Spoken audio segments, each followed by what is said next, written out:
Special intensive revision का process 4 नवंबर से जारी है, जो 7 फरवरी 2026 तक चलेगा। ये प्रोसेस अंडमान निकोबार, छत्तीसगढ़, गोवा, गुजरात, केरल, लक्षद्वीप, मध्य प्रदेश, पौंडुचेरी, राजस्थान, तमिलनाडु, यूपी और बंगाल में चल रहा है। और इन रियासतों में करीब 51 करोड़ वोटर हैं। इसमें से 5,33,000 BLO और 7 लाख से ज्यादा सियासी पार्टियों के BLO लगे हैं। और हमारे नुमाइंदे सैयद मुबश्शिर ने स्पेक्ट रिसर्च एसोसिएशन के डायरेक्टर लईक अहमद खान से मिलकर SIR के पूरे प्रोसेस को समझने की कोशिश की है। देखिए ये स्पेशल रिपोर्ट।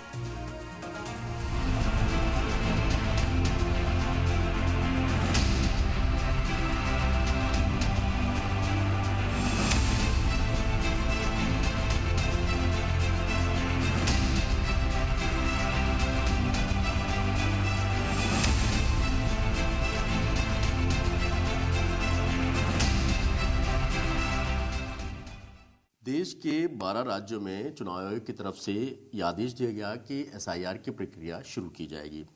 हालांकि जब बिहार में SIR हुआ, काफ़ी ज़्यादा सवाल खड़े किए गए, चाहे वो दस्तावेज़ों को लेकर हो, चाहे वो जो प्रक्रिया पूरी अपनाई गई उस पर लेकर हो। लेकिन अब जो 12 राज्यों में SIR की प्रक्रिया चल रही है, उसमें कई सारी दिक्कतों का सामना आम लोगों को करना पड़ा। जिनका नाम 2002 या 2003 की वोटर लिस्ट में है, उनको तो किसी तरीके के दस्तावेज नहीं देने, लेकिन जिनका नाम नहीं है और जो डॉक्यूमेंट्स SIR में इलेक्शन कमीशन की तरफ से मांगे गए हैं, वो मुहैया कराना बहुत ज़्यादा जटिल प्रक्रिया के तौर पर देखा जा रहा है। हालांकि इस पूरी प्रक्रिया को कैसे समझना है, मेरे साथ लईक अहमद खान साहब हैं। इनसे जानेंगे कि SIR में जो फॉर्म आप भर रहे हैं, उनमें किन दस्तावेज़ों की ज़रूरत है, किनको दस्तावेज़ों की ज़रूरत है, किस तरीके से आपको फॉर्म भरना है ताकि वो फॉर्म आपका रिजेक्ट ना हो, क्योंकि एक बार आपका फॉर्म रिजेक्ट हो गया तो दोबारा आप फॉर्म नहीं भर सकते। बहुत बहुत स्वागत है आपका लईक साहब। मैं थोड़ा सा ये समझना चाहूँगा आपसे कि अभी SIR 12 राज्यों में किया। बिहार में हमने देखा बहुत सारे लोग, तकरीबन 60 लाख के आसपास लोगों को SIR प्रक्रिया से बाहर कर दिया गया, वोटर लिस्ट से बाहर कर दिया गया। बहुत लोग ऐसे थे जिनको बताया गया कि वो नहीं है मौजूद या जिंदा नहीं है, लेकिन बहुत सारे लोग सामने भी आए। अभी जो SIR की प्रक्रिया चल रही है, उस पूरे प्रोसेस को थोड़ा हम आपसे समझना चाहेंगे। किस तरीके से ये प्रोसेस है, डॉक्यूमेंटेशन कैसा है, और आम आदमी जब खुद अगर SIR की प्रक्रिया में भाग ले और उसका फॉर्म सबमिट करे तो उनको क्या कुछ सहूलियत हो और क्या क्या चीज़ें ध्यान रखनी चाहिए। बहुत शुक्रिया। तो special intensive revision election commission of India की तरफ से इलेक्टोरल लिस्ट के अंदर कंप्लीट रिवीजन इस मरतबा किया जा रहा है। तो ये आज़ाद हिंदुस्तान की तारीख में पहली मरतबा इस किस्म का इंटेंसिव रिवीजन हो रहा है, जिसमें सारे सिटीजन्स को जो है फिर से अपना यानी वोटर ID कार्ड रिवाइज करना होगा, और उसके लिए एक लंबा चौड़ा प्रोसेस इलेक्शन कमीशन ने रिलीज़ किया। तो ये पूरे मुल्क में होने वाला है, सारी रियासतों में होगा। पहले इसमें बिहार, चूँकि इलेक्शन फौरी था तो इलेक्शन कमीशन ने बिहार में उसको एग्जीक्यूट किया। बहुत से सवालात उसके ऊपर उठे हैं और आज भी वो सवालात जो कि तो बाकी है। कि इसमें सबसे बड़ा सवाल ये है कि जो भी डिस्क्रिपेंसीज इलेक्शन कमीशन बताता है वोटर लिस्ट के अंदर, उसको इम्प्रोवाइज़ करने की या उसको करेक्ट करने की जिम्मेदारी इलेक्शन कमीशन की थी, और उसके लिए बहुत से दूसरे प्रोसेसेस पास्ट में भी अपनाए जा सकते थे। और आज के दौर में जहाँ टेक्नोलॉजी का इतना ज़्यादा चलन है, वहाँ पे उन प्रोसेस को अपना के उसको करेक्ट किया जा सकता था। लेकिन उसके बावजूद सारे सिटीजन्स को इस प्रक्रिया में डाल देना, ये सिटीजन्स के साथ जो है बहुत ज़्यादा जस्ट नहीं होगा। किस तरीके से आपको अपना फॉर्म भरना चाहिए, क्या क्या डॉक्यूमेंट्स लगाना चाहिए, उन पूरी चीज़ों को डिटेल में हम लईक साहब से समझेंगे। लईक साहब, हमें थोड़ा सा अब स्टार्टिंग से अगर मैं समझना चाहूँ कि मेरा अगर suppose that as a citizen of India by birth मैं इंडियन हूँ, यहाँ पैदा हुआ हूँ, मेरे वालिद, मेरे फादर, फैमिली मेरी यहाँ रही है, मुझे जब SIR से गुजरना है, उस प्रक्रिया से गुजरना है, तो मुझे किन किन बातों का सबसे ज़्यादा और सबसे पहले ख्याल रखना होगा? तो सबसे पहले हम लोग ये देख लेंगे कि ये SIR का पूरा प्रोसेस क्या है, क्या डॉक्यूमेंटेशन इसमें रिक्वायर्ड है, और फिर उसके बाद फॉर्म को कैसे फिल करना है, उस पार्ट की भी तरफ आएंगे। और फिर मैं आपको इलेक्शन कमीशन की वेबसाइट खोलकर भी बता दूंगा कि उसमें कहाँ कहाँ कौन सी चीज़ें अवेलेबल है, जिसके ज़रिए से आप अपना फॉर्म ऑनलाइन भी फिल कर सकते हैं। तो पहला पार्ट ये है, ये स्पेक्ट की जानिब से, स्पेक्ट रिसर्च एसोसिएशन दिल्ली में एक थिंक टैंक है, जिसकी जानिब से ये पूरा प्रोसेस के ब्रीफिंग तैयार की गई। इसमें अब चूंकि 12 रियासतों में स्पेशल इंटेंसिव रिवीजन चल रहा है, यहाँ उन 12 रियासतों का लिस्ट है पूरी, उत्तर प्रदेश, मध्य प्रदेश, छत्तीसगढ़, वेस्ट बंगाल, तमिलनाडु, गोवा, गुजरात, केरला, राजस्थान, पौंडीचेरी, लक्षद्वीप, अंडमान एंड निकोबार। तो ये सारे 12 रियासतों में SIR प्रोसेस चल रहा है। ऑलरेडी 4 नवंबर को ये शुरू हुआ और फिर 5 दिसंबर को ये प्रोसेस खत्म हो जाएगा। यानी we are almost near to end that process. हम लोग ऑलमोस्ट खत्म की तरफ है, तो खत्म के कगार पे है। तो ये प्रोसेस अभी भी बहुत ज़्यादा फुलफिल होता हुआ नज़र नहीं आता जिन जगहों पे हुआ है। तो इसमें जो है ये आईए के सबसे अहम जो है डॉक्यूमेंट्स का पार्ट है। ये डॉक्यूमेंट का पार्ट की कब ज़रूरत है? डॉक्यूमेंट फर्स्ट इंस्टेंस पे ज़रूरत नहीं है। जब आप एन्यूमरेशन फॉर्म फिल करेंगे उस वक्त कोई डॉक्यूमेंट अटैच नहीं करना है। लेकिन एन्यूमरेशन फॉर्म फिल करने के बाद अगर वहाँ पे BLO वो एन्यूमरेशन फॉर्म को रिजेक्ट कर देता है या फिर ERO के पास वो फॉर्म जाता है और वो फॉर्म रिजेक्ट हो जाता है, तो फिर उससे एविडेंस के तौर पर डॉक्यूमेंटेशंस पूछे जाएंगे। ये सारे 11 डॉक्यूमेंट्स हैं जिसको इलेक्शन कमीशन ने दिया है। Birth certificate, passport, OBC SC ST caste certificate, domicile certificate, matriculation SSC का, फिर उसके बाद फैमिली का, ये सारे डॉक्यूमेंट्स 11 डॉक्यूमेंट्स भी है। इसमें कहीं आधार का तस्करा नहीं है, क्योंकि आधार को एज ए सिटीजनशिप डॉक्यूमेंट वो मानने के लिए नहीं तैयार है। तो आधार आप लगाएंगे भी तो उसका कोई बहुत माने नहीं होगा, और नहीं लगाएंगे भी तो उसका कोई बहुत माने नहीं होगा यहाँ पर। तो ये वो डॉक्यूमेंट्स है जिसका यहाँ पे सैंपल आप देख रहे हैं, अलग अलग डॉक्यूमेंट्स जो पूछे जा रहे हैं। 3 चीज़ें आपने देखी, उसके बाद ये और भी कई सारे डॉक्यूमेंट्स हैं जो आपके पास होना चाहिए। डोमिसाइल सर्टिफिकेट हो गया, आपका जो अपना मैट्रिकुलेशन या फिर हाई स्कूल की जो मार्कशीट वगैरह होती है वो होना चाहिए। परिवार रजिस्टर्ड में आपका नाम होना चाहिए।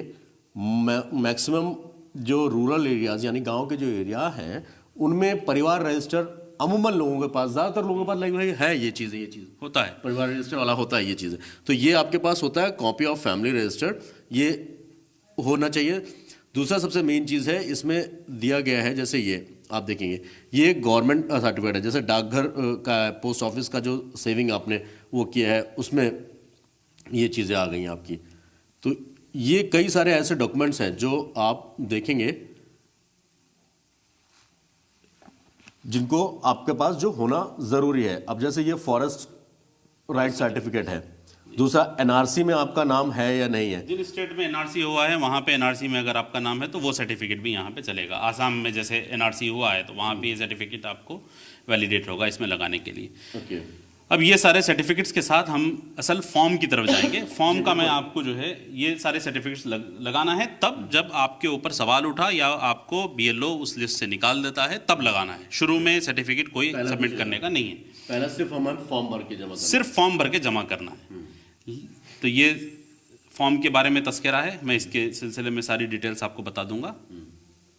तो ये है एन्यूमरेशन फॉर्म, ये बहुत इंपॉर्टेंट मेन यही है। जब BLO फर्स्ट टाइम आपके पास आएंगे तो ये फॉर्म देंगे। बिल्कुल, ये फॉर्म आपको देंगे या ये फॉर्म आप ऑनलाइन भी ले सकते हैं। इसमें जो पहला पार्ट है ये पहला पार्ट पूरा फिल्ड आएगा, प्रिंटेड रहेगा। वो ऑनलाइन में भी प्रिंटेड रहेगा। सिर्फ एक पार्ट रहेगा कि वो पेस्ट करंट फोटोग्राफ, इसमें सबसे रिसेंट की आपकी जो फोटोग्राफ है वो फोटोग्राफ लगाना है। दूसरा पार्ट है वो पार्ट है अपने बारे में इंफॉर्मेशन, अपने बारे में मालूमात। तो डेट ऑफ बर्थ डाल दिया आप, आधार नंबर डाल दिए, मोबाइल नंबर, आपके वालिद का नाम या गार्जियन जो है, फादर्स का एपिक नंबर जो वोटर ID कार्ड के ऊपर जो नंबर है, माँ का नाम, माँ का एपिक नंबर, बीवी है तो बीवी का नाम, या शौहर है शौहर का नाम, स्पाउस जो भी है पार्टनर उनका नाम और उनका एपिक नंबर। ये दूसरा कॉलम आप पूरा, दूसरा तीसरा कॉलम आप फिल कर दिए। ये कंपलसरी है, ये आपको फिल करना है। ये आपको फिल करना है। ये आपको प्रिंटेड आएगा, ये आपको फिल करना है। ये जो प्रिंटेड रहेगा इसी में के डिटेल्स यहाँ पे आएंगे। आपके डिटेल्स, माँ बाप के डिटेल्स आपको माँ बाप के डॉक्यूमेंट से फिल करना पड़ेगा। और अब SIR का असल डॉक्यूमेंट है ये जो दूसरा, चौथा और पांचवा पार्ट दिख रहा है, ये बहुत इंपॉर्टेंट है। ये तो आपका इलेक्शन डेटा जो आपके पास अवेलेबल है, आपके माँ बाप का है, ये आपने डाल दिया अपने इलेक्शन कार्ड से। अब ये डॉक्यूमेंट के लिए आपको जाके चेक करना पड़ेगा कि प्रीवियस SIR में मेरा नाम है कि नहीं है। वहां से आपको निकाल कर लाना पड़ेगा। मैं उसका ऑनलाइन सिस्टम भी बता दूंगा कि कैसे वो चेक करेंगे आप। तो ये लास्ट SIR में अगर आपका नाम खुद, यानी आप खुद एज ए वोटर, आपका नाम खुद प्रीवियस, आप 2003 में, 2002 में, 2004 में या 2005 में लिस्ट में नाम है। ये हर रियासत में अलग अलग ईयर्स में हुआ है। तो 2002 से 2005 तक की जो लिस्ट में आपका नाम खुद मौजूद है तो आप कॉलम नंबर 1 को फिल करिए। इसमें सबसे पहले आएगा इलेक्टर का नाम आएगा, यानी मेरा नाम आ गया। उसके बाद जो मेरा एपिक नंबर है वो डाला जाएगा। रिलेटिव नेम में मतलब किसका रिलेटिव का नाम जाएगा? रिलेटिव नेम में आपका पेरेंट्स का नाम, उनके साथ यानी फादर है, मदर है, उनके साथ रिलेशनशिप क्या है आपका। यहाँ पे डिस्ट्रिक्ट, स्टेट, ये असेंबली कॉन्स्टिट्यूएंसी नेम और फिर ये पूरे असेंबली कॉन्स्टिट्यूएंसी के डिटेल्स, ठीक है ना। अब इसमें आपका ये दूसरा पार्ट है, details of the relative whose name is given in the previous column in the last SIR। यानी आपका नाम, आप प्रीवियस 2002 में वोटर नहीं थे, सपोज दैट, हाँ, अगर लिस्ट में नहीं है, नहीं थे, आपकी 87 की डेट ऑफ बर्थ है, आपका नाम नहीं है, 86 की डेट ऑफ बर्थ है, आपका नाम नहीं है, क्योंकि 18 ईयर्स के हो ही नहीं, आपका नाम ही नहीं है उसमें अवेलेबल। तो आपको क्या करना है, माँ बाप का नाम डालना है। तो माँ बाप का नाम, माँ का या बाप का, किसी एक का नाम जो प्रीवियस SIR की लिस्ट में यहाँ डालेंगे। अगर माँ बाप का दोनों का भी नहीं है तो ग्रैंड पेरेंट्स का डाल सकते हैं। आप ग्रैंड पेरेंट्स का नाम डाल सकते हैं, नाम, एपिक नंबर, उनका नाम क्या है, उनके साथ क्या रिलेशन है आपका, डिस्ट्रिक्ट क्या है, स्टेट, असेंबली, कॉन्स्टिट्यूंसी। अब इसमें दिक्कत एक चीज मैं आपको रोकना चाहूंगा। सपोज दैट मेरा दिल्ली में नाम नहीं, मैं दिल्ली रहता हूँ, दिल्ली के लास्ट 2002-3 में मेरा नाम नहीं है यहाँ पे, और मेरे फादर का नाम मेरे जो होम टाउन है वहां पे है, तो वहां की जो डिटेल होगी वो डाला जाएगी कि यहाँ दिल्ली का ही डाला है। बिल्कुल, पूरे मुल्क का जितना प्रीवियस SIR का डेटा है गवर्नमेंट इलेक्शन कमीशन ने सारा ऑनलाइन पब्लिश कर दिया है। मैं उसको बताऊंगा अभी कैसे वो ढूंढना है, वो पब्लिश कर दिया है। तो आपको जहां का है वहीं का डालना है। आपके वालिद अगर सहारनपुर से थे, वहां पे उन्होंने रजिस्टर किया, वहां पे वोटर थे, वहां पे उन्होंने वोट डाला, वहां की डिटेल्स उनके पास है, एपिक नंबर सारी, तो वही डिटेल्स यहाँ पे डालना है। अब आप क्या डालेंगे, आपका प्रेजेंट डालेंगे, जहां पे आप है, जहां पे आपका इलेक्शन रजिस्टर, वहां का डालेंगे, किसी भी जगह का हो वहां का डालेंगे आप। तो इसमें आपको वही डालना है जो प्रीवियस इसमें डेटा अवेलेबल है, वो डेटा यहाँ आपके फादर मदर, ग्रैंडफादर, ग्रैंडमदर किसी का भी डाल सकते हैं जी, ठीक है, ग्रैंड पेरेंट्स या अपने माँ बाप। उसके बाद फिर यहाँ पे आपको सिग्नेचर करना है, signature thumb impression of elector, यहाँ पे आपको सिग्नेचर करना है। अगर आपके बिहाफ कोई फिल कर रहा है, आपकी फैमिली मेंबर, आप कहीं और है, आपके फैमिली मेंबर से फिल करवा रहे हैं, जाने आने का ट्रैवल, तो आपका फैमिली मेंबर अपना नाम लिखे, रिलेशनशिप आपसे लिखे और फिर यहाँ साइन करे या थंब इम्प्रेशन करे, जो भी करे। तो ये फर्स्ट स्टेप है फॉर्म, ये फॉर्म पूरा फिल हो गया आपका। तो अब आप इसका एक कॉपी BLO को देंगे और BLO की साइन के साथ एक कॉपी आप लेंगे, खुद ले लेंगे। मतलब आपको ये 2 फॉर्म भरने हैं, 2 फॉर्म भरने हैं, उस पे एक आपको सबमिट करना है BLO को और एक एक्नॉलेजमेंट के लिए आपसे ले लेना है, ताकि आपके पास कल के दिन प्रूफ के तौर पे वो रहे। तो ये सारे फॉर्म के डिटेल्स थे। अब आइए हम लोग ये देखेंगे कि अगर ये फॉर्म को हम ऑनलाइन चले जाएं तो ऑनलाइन क्या फैसिलिटी मौजूद है। तो ये इलेक्शन कमीशन की वेबसाइट है voter.eci.gov.in। तो इसके अंदर सारी चीज़ें आपको मौजूद मिलेगी। सबसे पहले ये बिहार का जो पूरा प्रोसेस हुआ था उसके सारे डेटाबेस यहाँ पे मिल जाएगा। ठीक है, इससे हमारा कोई खास मतलब है नहीं। अगर कोई चेक करना चाह रहे जाके for the sake of information तो ये देख सकते हैं, लेकिन इससे हमारा मतलब नहीं। असल यहाँ ये जो पार्ट है ये इंपॉर्टेंट पार्ट है, स्पेशल इंटेंसिव रिवीजन 2026। तो अब जो 12 रियासतों का हो रहा और इसके बाद भी जो होने वाला है सब इसमें ही आएगा। सपोज दैट मैं अगर एग्जांपल के तौर पे मैं अपना यहाँ से सर्च करना चाहूँ तो मेरा किस तरीके से और कैसे सर्च होगा? अब ये देखिए, search your name in the last SIR। अब ये लास्ट SIR में हम अपना नाम सर्च कर रहे हैं, तो ये इलेक्टोरल डिटेल्स है, ये SIR E-रोल्स है। अब इलेक्टोरल डिटेल्स मुझे नहीं मालूम, ठीक है। अब मैं कोई एक फॉर एन एग्जांपल स्टेट ले लेता हूं, हमने प्रीवियस SIR में चेक कर रहे हैं, प्रीवियस में NCT ऑफ दिल्ली आ गया, ये आ गया दिल्ली, ठीक है। अब इसमें इलेक्टोरल का कोई नाम, मेरा नाम जैसे इसमें मोहम्मद मुबशिर हो गया, तो ये यहाँ पर आपको MOSD स्पेस BA SHIR, ठीक है, ये आ गया। आपको बहुत से डिटेल्स नहीं मालूम है, आप ये सर्च कर लीजिए। अब यहाँ पे जाइए, इसका जो ये हमने कैप्चे जो है इसका होता है वो फिल करेंगे। यानी ये जो प्रोसेस मैं आपको दिखा रहा हूँ इस वक्त, ये आपका न्यू SIR और जो 2003 या 2 में वाले में सर्च कर रहे हैं हम। ये आ गया सर्च, है ना। अब ये सर्च डालने के बाद यहाँ पे पूरे डिटेल्स दे दिया है, मोहम्मद मुबशिर के नाम से इतनी सारी डिटेल्स आई। अब मेरे को नहीं मालूम मोहम्मद मुबशिर इसमें से कौन सा है। अगर आपको ढूंढने में आसानी करना है जी, तो आप कंट्रोल F दबाइए, वालिद का नाम बोलिए, मुजम्मिल अहमद, MUZAMMIL।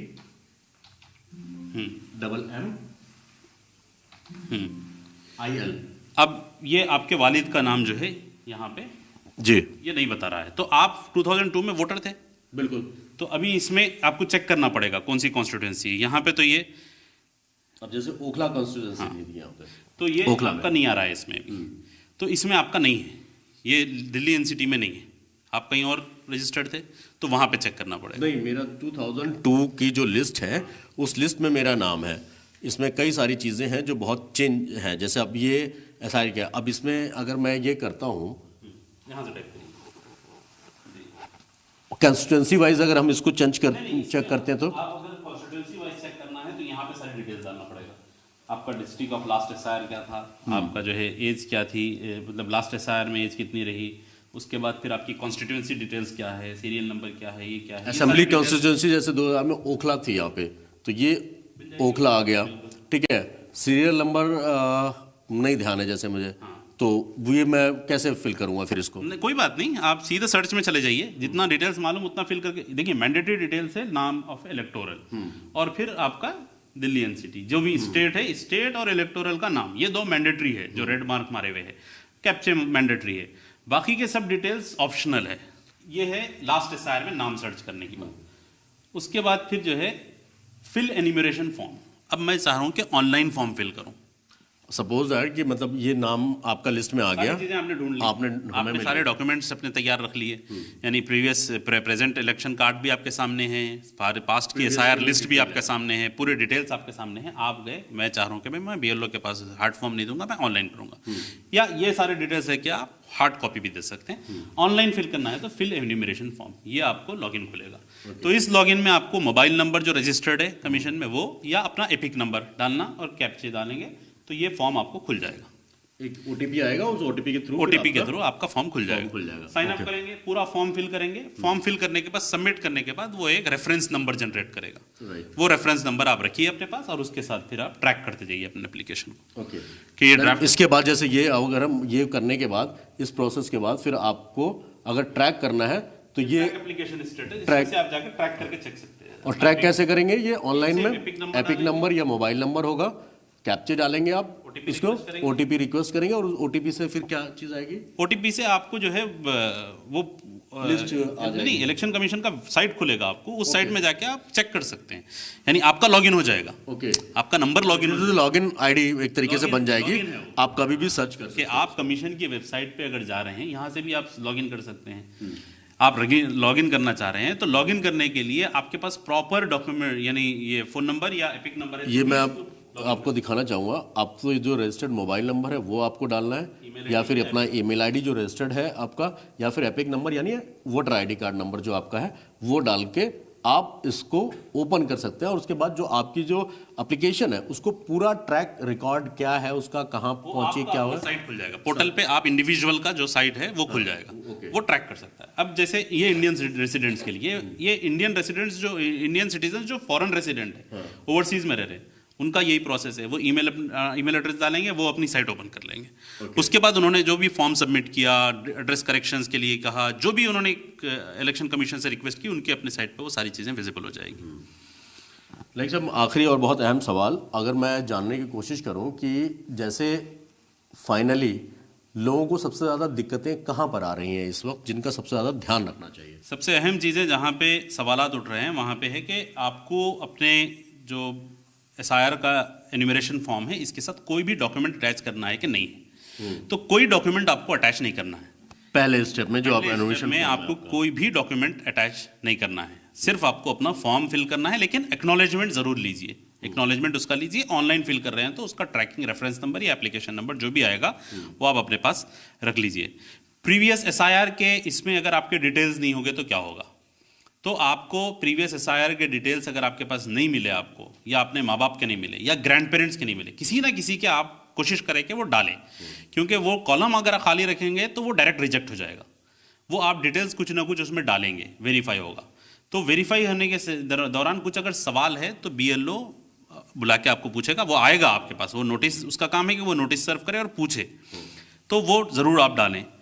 तो अपील करने का प्रोसेस, यकीनन रिजेक्ट होने के बाद भी आप अपील कर सकती है। तो पैनिक में नहीं आना है कि अगर रिजेक्ट हो जाता है या ड्राफ्ट लिस्ट से नाम माइनस हो जाता है तो अपील के प्रोसेस में जाइए और अपील करिए। अपील कहाँ कहाँ करेंगे आप?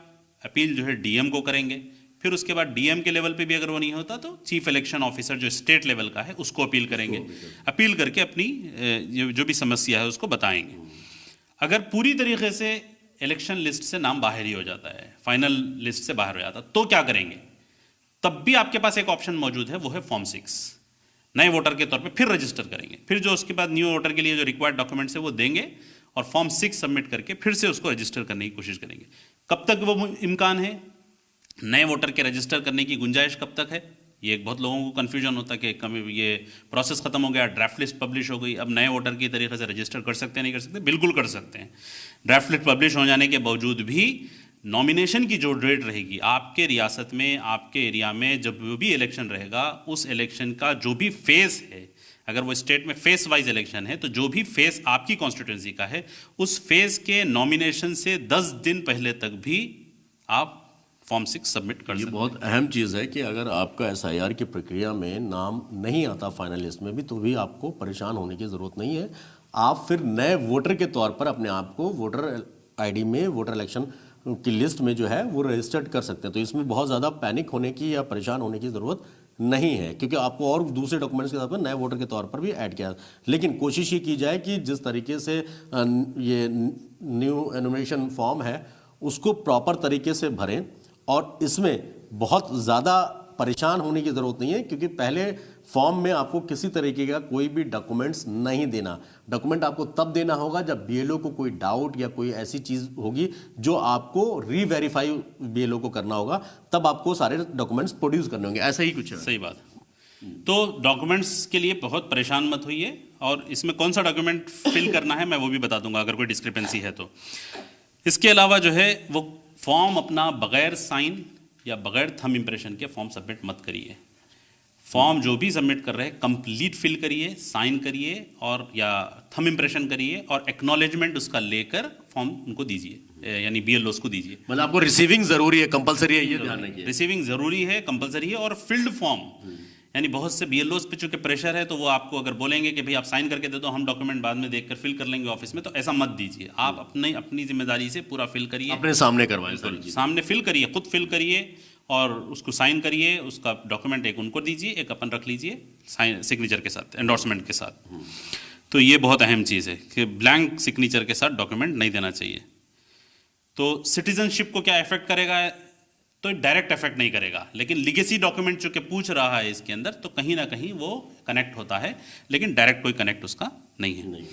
पासपोर्ट साइज फोटोग्राफ पुरानी नहीं लगाना है, नई एकदम रिसेंट पासपोर्ट साइज फोटोग्राफ लगाना है, क्योंकि अगला जो इलेक्शन आईडी कार्ड प्रिंट होगा या फिर जो फोटो आपकी ऑनलाइन भी पब्लिश होगी, वो जो आप अपडेटेड फोटो देंगे वो जाएगी। अब अगर डॉक्यूमेंट में कोई डिस्क्रिपेंसी है, 10th के सर्टिफिकेट में नाम में कुछ गलती है, या आपने बाद में नाम चेंज किया है, नाम बदल लिया है, लेकिन प्रीवियस एसआईआर के प्रोसेस में जब थे आप नाम अलग था, बाद में आपने प्रोसेस करते हुए नाम बदला है, सर्टिफिकेट्स पे दूसरा नाम है, इलेक्शन की आईडी पे दूसरा नाम है, तो जो सबसे कंसिस्टेंट नाम है आपका, सबसे पहले जो आप अवेलेबल आज नाम यूज़ कर रहे हैं, जो नाम आपका इलेक्शन आईडी कार्ड में मौजूद है, वही नाम आप डालिए। दूसरा, उसके बैक एंड पे कोई डॉक्यूमेंट अगर लगाना है तो वो वही डॉक्यूमेंट प्रोड्यूस करिए जो कंसिस्टेंट है, जिसके अंदर कुछ करेक्शंस है वो बाद में आप करेक्शंस करवाते रहिए, लेकिन जिस डॉक्यूमेंट में सबसे एग्जैक्ट नेम है, सबसे एग्जैक्ट आपकी डेट ऑफ बर्थ है, डिटेल्स है, वही डॉक्यूमेंट को आप एविडेंस के तौर पे वहाँ पे पेश करिए। ऑनलाइन एप्लीकेशन आप एपिक नंबर या ऐप से ट्रैकिंग कर सकते हैं। उसके बाद फिर मैं ऑलरेडी वोटर था, मेरे पास वोटर आईडी कार्ड है, मुझे फिर से क्या ईएफ इन्यूमरेशन फॉर्म सबमिट करना है? तो मैंडेटरी सबमिट करना है। पूरे मुल्क के सारे सिटीजन्स को, सारे वोटर्स को मैंडेटरी, जहाँ पर भी एसआईआर की प्रक्रिया चल रही है उनको करना ही करना, चाहे वो वोटर कार्ड हो या ना हो। मुल्क में पूरी एसआईआर की प्रोसेस होगी।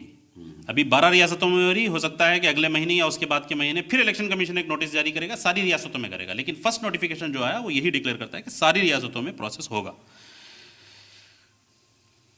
तो ये बहुत सारे ऐसे सवाल थे, जैसे चलिए ये तो बहुत लंबी एक लिस्ट हो जाएगी। एक आखिरी जो सवाल आ सकता है कि वो स्पाउस की जो डिटेल, स्पाउस के लिए जो है क्या मैं अपने पेरेंट्स के, अपने लीगेसी के डॉक्यूमेंट यूज़ कर सकता हूँ? तो बिल्कुल नहीं कर सकते हैं। स्पाउस जहाँ के है आपके, उनके ही डॉक्यूमेंट्स आपको यूज़ करना पड़ेगा। वो किसी भी सिटी में रह रहे थे होंगे पहले, या कहीं से भी वो ट्रैवल किए होंगे, वहाँ का जो प्रीवियस एसआईआर है वही रिकॉर्ड आप यूज़ करना पड़ेगा। सपोज दैट अगर उस टाइम पे मतलब वो बर्थ एलिजिबल नहीं रहे हो, वो एसआईआर के उस टाइम पे, उन्हें 2002 के टाइम पे वो ना हो, उनके पेरेंट्स थे वहाँ, उनके पेरेंट्स का लगेगा, उनके स्पाउस मतलब अगर वाइफ है तो हस्बैंड का, उसका कोई भी डॉक्यूमेंट्स नहीं। वाइफ के लिए हस्बैंड का और हस्बैंड के लिए वाइफ के लीगेसी डॉक्यूमेंट्स नहीं चलेंगे, प्रीवियस एसआईआर डॉक्यूमेंट्स नहीं चलेंगे, उसको अपने ही लीगेसी डॉक्यूमेंट्स देना पड़ेगा। चलिए, बहुत बहुत शुक्रिया अलैग साहब, ये बहुत अहम जानकारी थी जो इस वक्त दी है।